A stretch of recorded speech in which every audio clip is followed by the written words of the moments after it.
미국은 물론 한반도와 국제 정세에 중대한 영향을 줄 올해 미국 대통령 선거가 조 바이든 대통령과 도널드 트럼프 전 대통령의 리턴 매치로 치러질 것이 확실시되고 있습니다. 공화당의 두 번째 대선 후보 경선인 23일 뉴햄셔 프라이머리에서 트럼프 전 대통령이 승리, 아이오와주에 이어 2연승을 달리며 대세론 굳히기에 나섰습니다.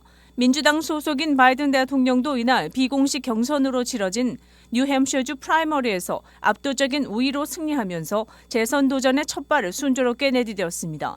CNN 방송에 따르면 이날 공화당 경선에서 91% 개표가 진행된 가운데 트럼프 전 대통령이 54.6%, 니키 헬리 전 유엔 대사가 43.2%를 각각 득표했습니다. 주요 미국 언론들은 개표 초반 잇따라 트럼프 전 대통령의 승리를 예측했습니다. 헬리 전 대사는 개표가 진행 중인 와중에 연설에 나서 트럼프 전 대통령의 승리를 축하한 뒤 경선이 끝나려면 아직 멀었다면서 후보에서 사퇴하지 않고 계속 경선에 나설 것임을 밝혔습니다. 이번 공화당의 뉴햄셔 프라이머리에 배정된 대의원 수는 22명으로 전체 2,429명의 0.9%에 불과하지만 트럼프 헬리 양자 구도로 공화당 경선판이 압축된 뒤 처음 치러진 대결이라는 점에서 관심을 모았습니다. 사우스캐롤라이나에서마저 트럼프 후보가 승리할 경우 헬리 후보의 경선 중도 하차 여부와 관계없이 공화당 경선은 사실상 트럼프 후보의 1인 레이스가 될 것으로 전망됩니다. 전 미주 한인사회의 최대 스포츠 행사인 미주 한인체육대회에 2025년 개최지로 선정됐던 LA가 경기장 선정의 어려움으로 대회를 치를 수 없게 돼 내년 미주체전의 LA 개최가 무산된 것으로 확인됐습니다. 재미대한체육회는 지난 20일 텍사스주 휴스턴 한인회관에서 열린 임시 대의원 총회에서 LA체육회가 내년에 열리게 될 미주체전 개최권을 반납했다고 밝혔습니다. 이에 따라 재미대한체육회는 2025년 미주체전 개최지 선정에 대해 다시 논의하기로 하고 추후 회장단이 결정해 발표키로 했습니다. 재미대한체육회는 또 개최지역 체육회의 재정적 부담을 덜기 위한 방안도 모색하기로 했습니다. LA체육회가 2025년 미주체전 개최권을 반납한 것은 미주체전을 치를 만한 경기장 확보가 어렵기 때문인 것으로 나타났습니다. 홍정수 LA체육회장은 그동안 LA 지역에서 경기장 섭외를 위해 오랜 기간 노력해왔지만 미주체전을 개최할 수 있을 만한 규모의 경기장들은 결국 섭외가 불가한 상황이 됐다며 일정이 맞지 않거나 외부 기관에 대여를 꺼리거나 거액의 보험료, 경찰 대거 배치와 같은 감당 안 되는 비용이 드는 조치를 요구하는 등 다양한 이유로 섭외가 불가했다고 설명했습니다. 홍 회장은 이어 리버사이드와 같은 인근 지역도 알아보았지만 섭외가 가능한 경우에도 교통편 때문에 타 지역 선수단이 크게 불편을 겪게 되는 문제가 생겼다고 밝혔습니다. 이에 더해 타 지역에서 선수단이 단체 숙박할 호텔 예약에도 어려움을 겪고 있었다고 홍 회장은 덧붙였습니다. 이에 따라 현재 2025년 미주체전을 개최할 대안 지역으로 미 중부, 그중에서도 텍사스주가 가장 가능성이 높은 지역으로 논의되고 있지만 아직 결정된 사항은 없는 것으로 전해졌습니다.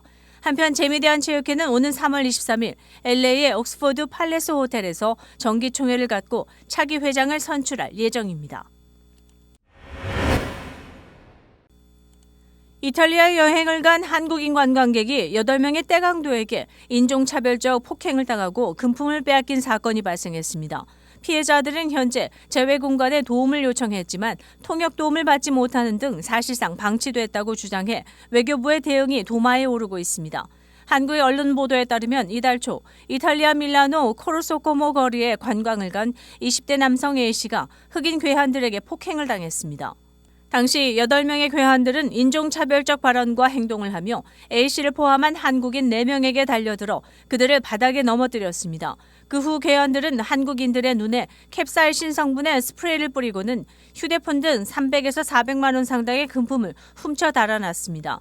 A씨는 100m 전부터 원숭이 소리를 내면서 다가왔다면서 니하우 하고 있다가 칭칭총이라고도 했다고 전했습니다. 이후 A씨는 현지 밀라노 주재 영사관에 도움을 청했지만 통역 도움을 받지 못했고 응급실과 경찰서의 위치 정도만 알려줄 수 있다는 대답을 들었습니다. A씨는 같이 간 지인의 도움을 받아 현지 경찰서에 신고 접수를 했습니다. 하지만 3주가 다 돼가도록 수사 관련 진전 상황은 전해 듣지 못한 것으로 알려졌습니다.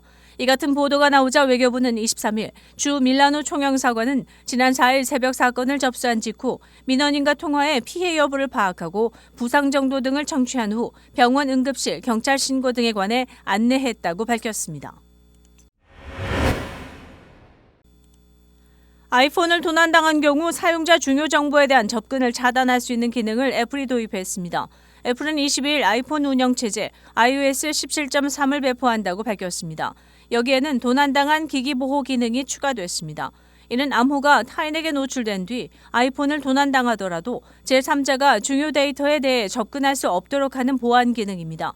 지금까지는 누군가 사용자의 아이폰 암호를 알고 기기를 훔친 경우 기존 암호로 나의 아이폰 찾기 기능을 끄거나 암호를 재설정할 수 있었습니다. 그러나 이번에 배포된 도난당한 기기 보호 기능은 페이스 아이디나 터치 아이디 등 생체 인식을 요구합니다. 누군가 훔쳐 결제 정보로 온라인 구매를 하거나 기기를 새로 설정하는 경우 지문을 스캔하거나 얼굴 아이디를 사용해야 합니다. 또 애플 아이디 암호 변경과 도난당한 기기 보호 기능 끄기, 암호 변경 등과 같은 중요 작업은 1시간 지연되고 추가로 생체 인식이 필요합니다. 시카고 거리 청소국은 매년 겨울철에 도로에 눈을 제거하는 트럭을 명명하는 컨테스트를 여는데 올해에는 50개 이름이 시카고와 연관을 가진 채 결선에 올랐습니다. 시카고 시청은 내달 2일까지 투표를 통해 최종 승자를 가리게 된다고 밝혔습니다. 주민들은 6개까지 선정할 수 있는데 시카고의 제설 작업 구역에 6개로 나뉘어 있기 때문입니다. 여러 이름 중에는 명소들의 이름을 이용해 명명되기도 했는데 예를 들어 시카고 북극 연구소, 버킹엄 제설기, 제설 게이트, 스노우워커 드라이브 등이 있습니다. 그 외 스포츠, 음악, 영화, TV 타이틀을 이용해 제설 차량을 명명하기도 했습니다. 주민들은 자신이 원하는 후보자를 선택하고 우편 번호를 제출해야 합니다. 모든 정보는 DSS 웹사이트에서 확인할 수 있습니다. 한 관계자는 이 같은 콘테스트는 시카고 주민들이 제설기와 시카고 도시에 대한 애정을 표현할 수 있는 기회라며 관심을 당부했습니다. 미국에서 가장 시설이 좋은 병원 250개 리스트 중 일리노이에서는 14개가 포함됐습니다. 헬스그레이드가 내놓은 자료에 의하면 미 전국의 4,500개 이상의 병원 시설에서 4,500만 건 이상의 메디케어 의료 소송이 발생했으며 의사와 병원 서비스에 대한 리뷰를 제공함으로써 환자들의 병원 선택에 도움을 주고 있습니다. 의료 전문가들은 이런 데이터는 믿을 수 있고 자료에 기반한 플랫폼으로 우수한 지역 병원들을 선별하는 데 소비자들에게 유용한 의료 정보를 제공한다고 지적했습니다. 일리노이에 소지한 병원 중 상위 50에 들어간 병원은 3곳으로 밝혀졌습니다. 어바나 소지의 칼 파운데이션 병원, 엘크그루브 빌리지 아세션 알렉시안 브라더스, 그리고 파크리지의 에드버킷 루터런 제너럴 병원입니다. 락포드에 소지한 제이본비 병원은 상위 100위에 들었습니다. 23일 이른 아침 무리의 사람들이 사우스 웨스트 사이드에 있는 환전소 직원 앞에서 ATM 기계 전체를 훔쳐 달아났습니다. 이 사건은 시카고 중심부 지역의 웨스트 서맥 로드와 사우스 네먼 애비뉴에 있는 환전소에서 일어났습니다. 개선원은 3명의 남자가 침입해 ATM을 집어들고 대기 중인 차에 탑승하는 것을 목격했다고 경찰에 말했습니다. 범인들은 아직 체포되지 않고 있습니다. 시카고의 미래에는 선택의 여지가 없을지도 모릅니다. 더 깨끗한 환경을 위한 노력의 일환으로 브랜든 존슨 시장과 15명의 시의회 의원들은 신축 건물과 주택에서 천연가스 대신 전기를 사용하도록 요구하는 조례를 발의하고 있습니다. 우리는 시카고의 새로 지어진 건물에서 화석 연료 사용을 효과적으로 제거할 수 있는 새로운 기준을 찾고 있다고 49 와드 구의원 마리아 헤든이 밝혔습니다. 깨끗하고 저렴한 건물 조례는 24일에 도입될 예정이며 신축 건물에만 적용되지만 존슨 행정부는 이것이 시카고 전체를 위한 변화를 만드는 첫 번째 단계일 뿐이라고 말했습니다. 우리는 시카고의 모든 건물 유형과 모든 이웃에 적합한 더 나은 결과를 설계해야 한다라고 환경부 국장은 말했습니다. 그러나 36와드 의원 길버트 빌리가스는 조례가 결국 시카고의 모든 가정과 건물로 확대될 경우 천연가스를 전기로 대체하는 재정적 영향을 평가하기 위한 연구를 요구하는 결의안이라고 말했습니다. 가구당 $25,000의 비용으로 개조를 하게 될 노인이 걱정된다고 덧붙였습니다. 필리가스는 이 조례의 전환에 대한 보조금이 포함되어 있지 않다고 말하며 카메드가 추가 전기 부하를 감당할 수 있는지에 대해서도 우려하고 있다고 말했습니다. 필리가스의 결의안은 노조의 지지를 받고 있습니다. 목록의 맨 위에는 가스워커스 유니언 로컬 181077이 있습니다. 시카고시에는 매년 1,000개 이상의 신축 건물이 건설됩니다. 조례안이 위원회와 시의회를 통과하면 시행되기까지 1년이 더 걸릴 것으로 보입니다. 노조는 모든 단계에서 이에 맞서 싸울 계획입니다. 한인은행들이 2월 10일로 다가온 설을 맞아 은행 고객들을 대상으로 다음 달 5일부터 9일까지 무료 송금 서비스를 실시합니다. 뱅크 오브 오픈은 한국, 홍콩, 중국, 베트남, 대만으로 미국 달러로 보내는 개인 간 송금에 한해 무제한으로 무료 송금 서비스를 실시합니다. 뱅크 오브 오픈은 또한 29일부터 다음 달 16일까지는 수신자가 거주하는 국가의 현지 통화로 송금하는 포린 커런시 송금 수수료 면제 행사도 실시하는데 한국과 홍콩, 싱가포르, 일본, 베트남, 대만, 태국, 캐나다, 호주, 영국 통화로 송금하는 고객에게는 수수료를 면제합니다. CBB뱅크와 오픈뱅크는 한국으로 보내는 송금에 대해서 한미은행은 한국, 홍콩, 중국, 베트남, 인도, 파키스탄으로 보내는 송금에 대해서 무료 서비스를 실시합니다. 시카고 네이비 피어는 오는 3월 1일 대규모 압도적 플라이트 라이드 기구 플라이오버의 첫 선을 보일 예정이라고 밝혔습니다. 네이비 피어 측은 13,000피트 높이의 고층 건물을 오르는 것부터 건물 아래로 곧장 다이빙하고 도로를 스쳐 지나가고 시카고 극장과 같은 상징적인 랜드마크로 급습하고 불꽃놀이를 떠다니는 것까지 시카고를 강타한 최초의 경험이 될 것이라고 덧붙였습니다. 플라이오버의 시그너처 시카고 여행은 65피트 크기의 구형 스크린에서 사용될 예정이며 좌석은 급강하하고 회전할 수 있어 손님들에게 비행 느낌을 경험할 수 있는 기회를 제공할 것이라고 강조했습니다. 48,000평방피트 규모로 구성된 이 놀이기구는 드론 기술, 인상적인 항공사진, 1인칭 내러티브를 특징으로 할 것이라고 설명했습니다. 뉴스 브리핑을 마칩니다.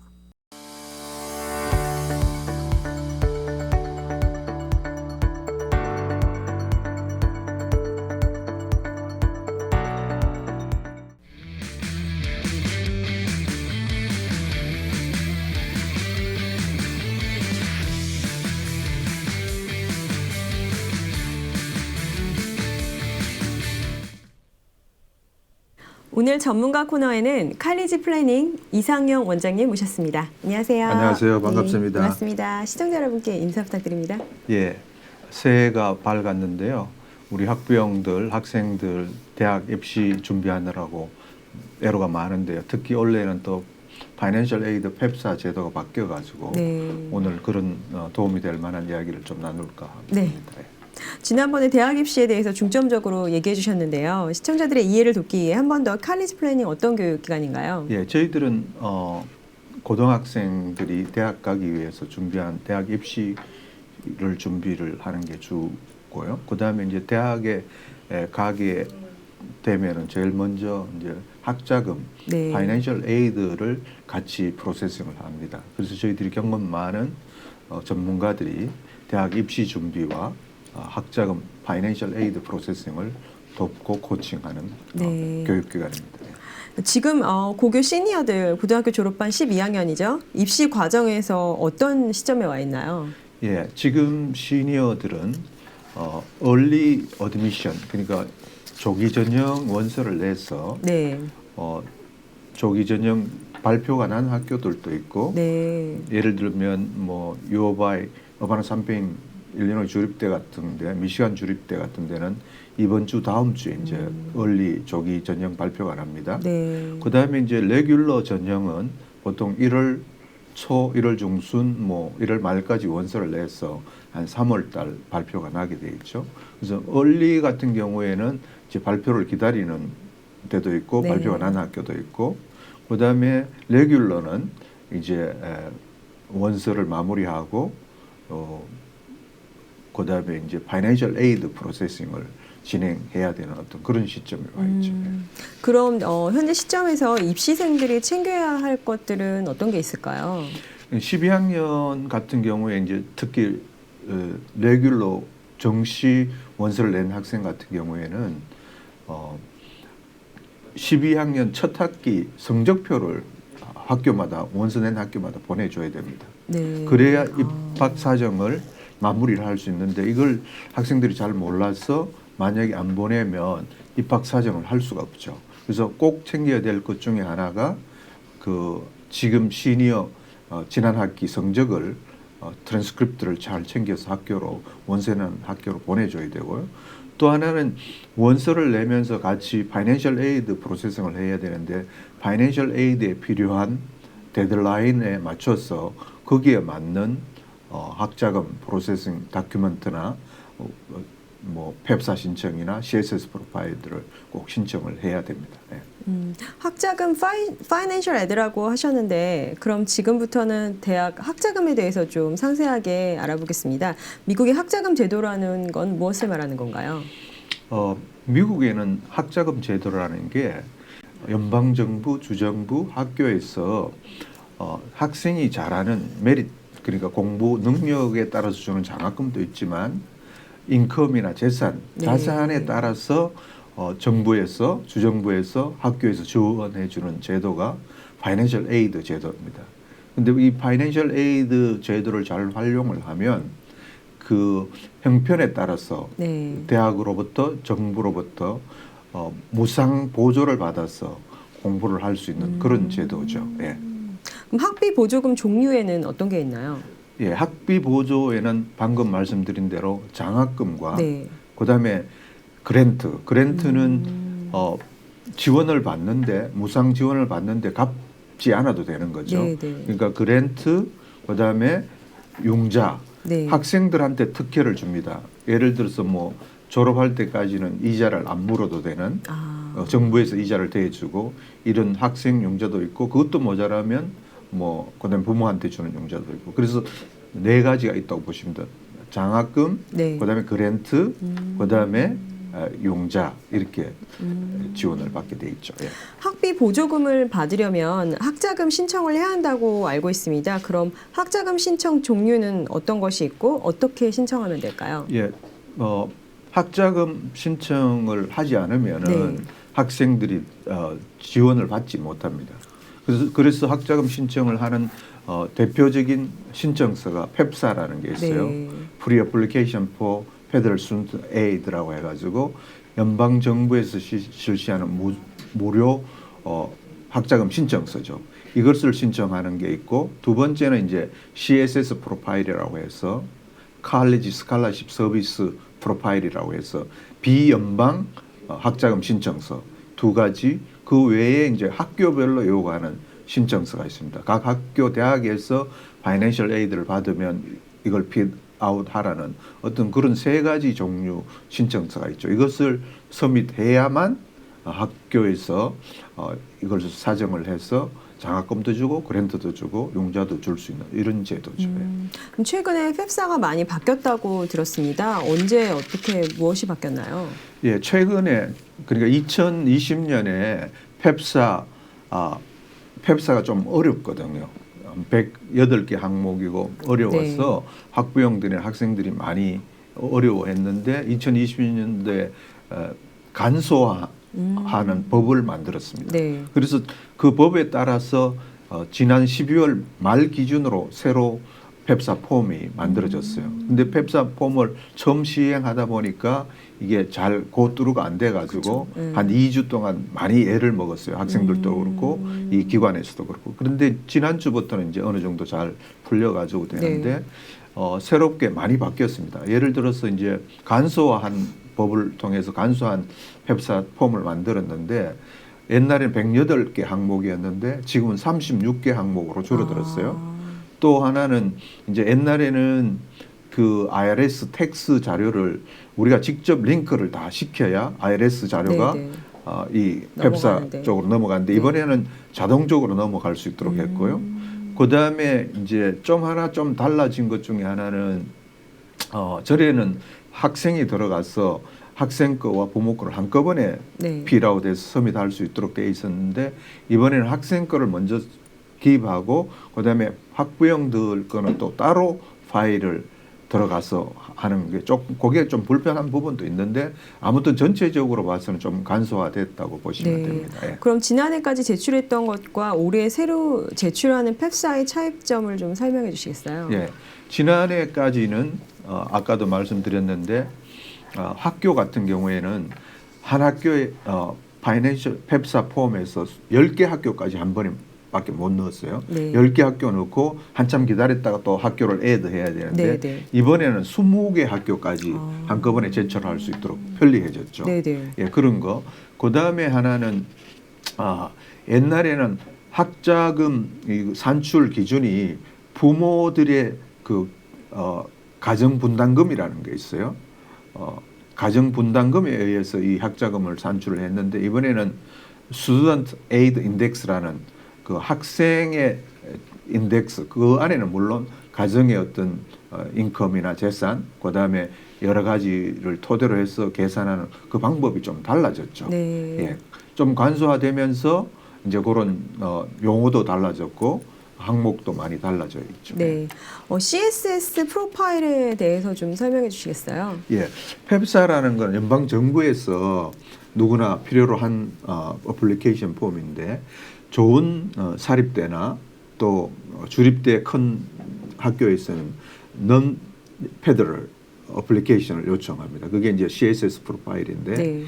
CSS 프로파일은 항목이 많아요.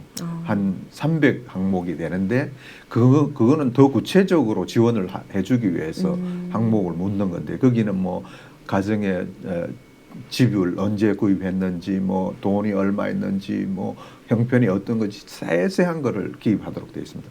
그래서 그런 CSS 프로파일을 활용하는 대학은 학비 지원을 더 많이 해주는 대학이죠. 좋은 사립대. 그래서 CSS 프로파일을 기입을 해야 이제 보통 학교마다 다 다른데 펩사는 의무적으로 어떤 학교나 다 기입해야 되고 CSS 프로파일 같은 경우에는 학교마다 요구하는 학교도 있고 안 요구하는 학교인데 보통 명문대 좋은 사립대학에서는 대부분 CSS 파일을 요구하죠. 예. 그럼 언제 어떻게 신청하고 주의할 사항 있을까요? 예, 펩사 같은 경우에는 작년까지는 10월 1일부터 실시하도록 되어 있는데 법이 연기가 돼가지고 올 12월 말부터 1월 달부터 시작하게 됐는데 네. CSS 파일은 보통 해마다 10월 1일부터 할 수가 있죠. 필아웃해서 네. 내는데 펩사하고 좀 다른 거는 CSS 프로파일은 한번 기입을 해놓으면 고치기가 쉽지가 않아요. 그래서 좀 상세하게 좀 잘 준비를 해서 기입을 해야 될 필요가 있죠. 네. 그럼 마지막으로 학자금 신청 시 주의할 점 있을까요? 예, 학자금에는 이제 두 가지로 볼 수 있죠.